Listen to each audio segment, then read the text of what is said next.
Hello. Good afternoon, ladies and gentlemen. Welcome to this event. My name is Femi Aiki. I'm ex-Amazon Operations Manager, and I'm here to present to you the one-stop shop for farm fresh foodstuff and grocery items in Nigeria. It's called Foodlocker. Ladies and gentlemen, the picture you see right there is the picture of Mile 12 Market. If that doesn't shock you, I'll tell you that that's where you buy all the vegetables, all the tomatoes and pepper that come into Lagos State. They all come from there. In general, ladies and gentlemen, I can shock you and tell you that today, a basket of tomatoes sells for 3,000 naira. And I can guarantee you that by August 2019, it's going to sell for about 22,000 naira, based on historical data that we have from 2018. Essentially, Foodlocker is solving the problem of convenient shopping. We're solving the pricing problem, and we're essentially making sure that food is safe and affordable for everybody. How are we solving this problem? So essentially, Foodlocker sources foodstuff and groceries from the producers. So I'm talking about the farmers, and I'm talking about the fast-moving consumer goods companies. And then we sell to people like you and I, as well as hospitality businesses, hotels, restaurants, and bars. And we also sell to retailers. And we are doing this profitably.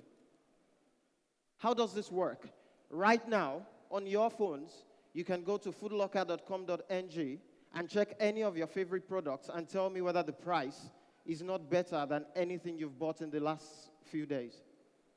In addition, ladies and gentlemen, we also sell through a store or a warehouse. So which means that you can walk to the nearest store or warehouse that Foodlocker owns and you can pick up your items.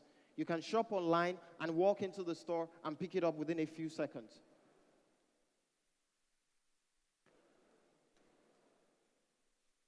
We work in a market that's valued at about $1.3 billion. We serve about 26 million customers, and essentially what we're trying to do is to reach the Nigerian market. There are a number of competitors within this industry. There are offline players, there are online players, there are generalists, and there are food specialists. I know some of you will tell me a lot of these companies have failed. Some of them are still failing. And I'm telling you that Foodlocker is succeeding. How are we doing this? So we run a channel agnostic model, which allows us to sell both offline and online, and we focus on the food segment. This segment has repeatability, which means that customers keep buying approximately the same thing almost every time. So I can tell you that I can predict demand to about 95% accuracy. So how are we doing this? What are our competitive advantages? We deliver to our customers within 2 hours. We offer fair prices, some of the best prices in Nigeria right now you'll find on foodlocker.com.ng. And we offer what we call a distributed logistics system, which is a proprietary system that we've developed. Essentially, this means that you can walk to the nearest store to you and pick up a Foodlocker item. We make about 10 to 40% margins, depending on which kind of product and which kind of customer it is, by selling our products, by processing, by packaging, and by delivering them. Last year, ladies and gentlemen, we made about 46 million in revenues, and we're able to drive about 10% margins through that. In September last year, we broke even, and essentially we decided to expand our operations, so we definitely invested more. We started out in December 2017, and we've been able to delight over 800 customers. We serve about 260 suppliers. About half of them are farmers. And we're growing at about 27% every single month. We're currently based in Ibadan, so if it means that you want to shop with us right now and you're based in Lagos, wait a little bit. By Q1, we plan to enter into Abeokuta. The learning continues. We keep gathering data. And before this year runs out, we're going to hit Lagos, and we're going to hit it big time. Ladies and gentlemen, yesterday I received a purchase order from one of my major customers. Whenever they buy close to 1 million naira every single week. Essentially, the only problem is they pay me after 1 week. So I need this $10,000 to finance this receivables that's generated because I sell to this kind of customers. And this is going to be something repeating. My team is the backbone by which I stand here. Otherwise, I'll be back there in Ibadan delivering orders. I've got a super salesperson who drives majority of our B2B sales, and she's super smart. Jennifer has worked with Bunnings Warehouse, and she was running marketing promotions for some of the biggest fast-moving consumer goods companies in Nigeria. I also have a team, a larger team of people who work with us on sales, accounting, operations, and essentially managing the quality of what we do. By the way, I'm ex-Amazon. Ladies and gentlemen, the Yorubas would say that if the problem of hunger is solved, essentially poverty becomes irrelevant. Thank you very much.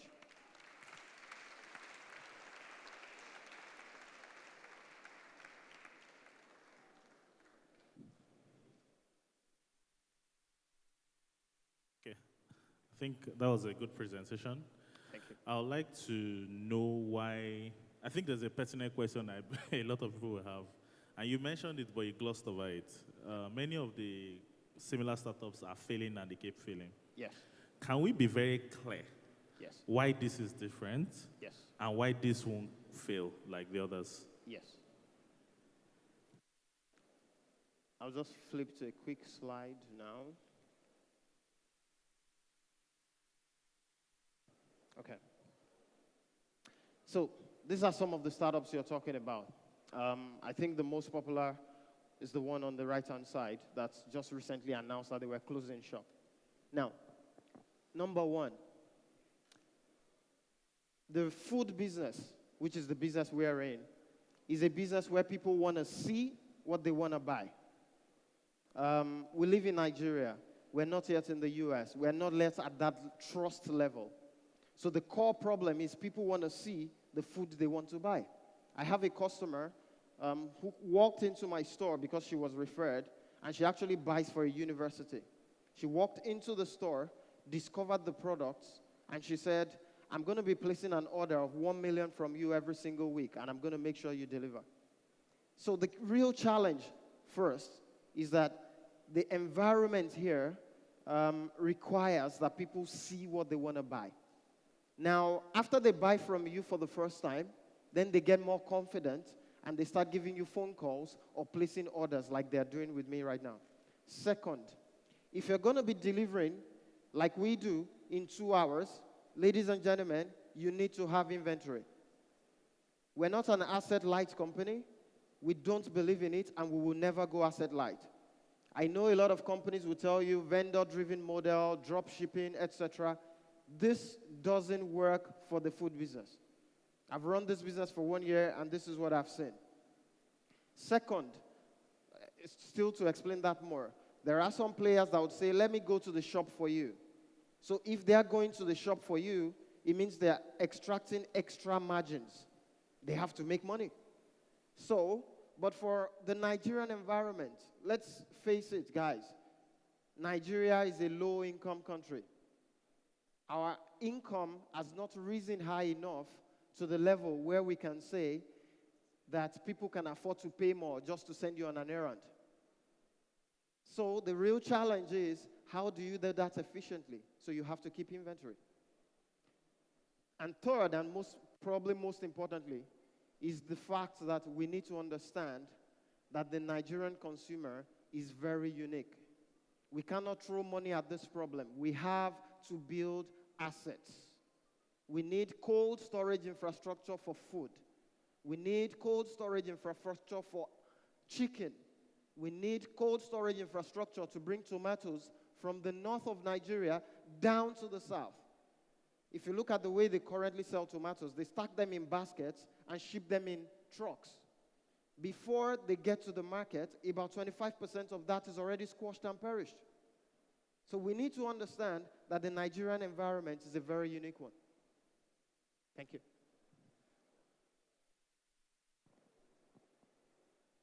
Hello? Yeah, great presentation. For me, so you've been running for just 1 year. Yes. And what has been the challenges that you faced so far? because you have 30% margin, you've made 46 million revenue. What's your burn rate? What are your expenses? And what are the challenges? What are you doing different? Yeah. Yes. I think my background from Amazon was able to help me a lot. Number one, retail business is a low margin business. It only succeeds when you are frugal. You have to run this business lean. So the real challenge is how do you attract top talent at a lean rate? Now, what we do basically is that we guarantee, and one of the people we hired in the very early days has already earned our employee stock options. So which means that they have a future in the business. They get into the ownership category. We currently have about 5 owners, 2 co-founders, 2 investors from the US, and the employee. And this is attractive for her because we know that we are building something that belongs to us. So if there is somebody within this auditorium who wants to do a smart house job, who wants to do very intelligent work of solving the food problem, Femi at foodlocker.com.ng. The consumer, what's the challenge there? Acquiring customers and all that. Did you face any challenges? Yes. So from the consumer perspective, the biggest challenge you face with business-to-business customers or hospitality business customers is really that many times the procurement people are ripping the company off. So the procurement people are making money. So if you go and approach a procurement person and you tell them, please, this is our company, and you pitch to them that you want to sell to them, the answer is going to be no. So we go directly to the owners. We reach very, very quickly to the owners who have the problem, who understand the challenges they're facing. So in terms of customer acquisition for B2B, it's very relationship driven. Now, for the B2C, so the retail and the e-commerce, retail is very easy. If you were shopping before at ShopRite and you come to Foodlocker once, you get it. You get it and you get hooked because the prices are better, the convenience is amazing, and as far as you want a no-frills shopping experience, you latch on to Foodlocker. E-commerce is more challenging. It's more challenging because of the nature of food. But this is improving, and that's what we're using the retail channel to drive. So when a customer comes into the store and sees the shopping experience and sees, wow, this is really great, I can keep shopping here, then the next thing they do is then that they go online and they start buying. So this is the future.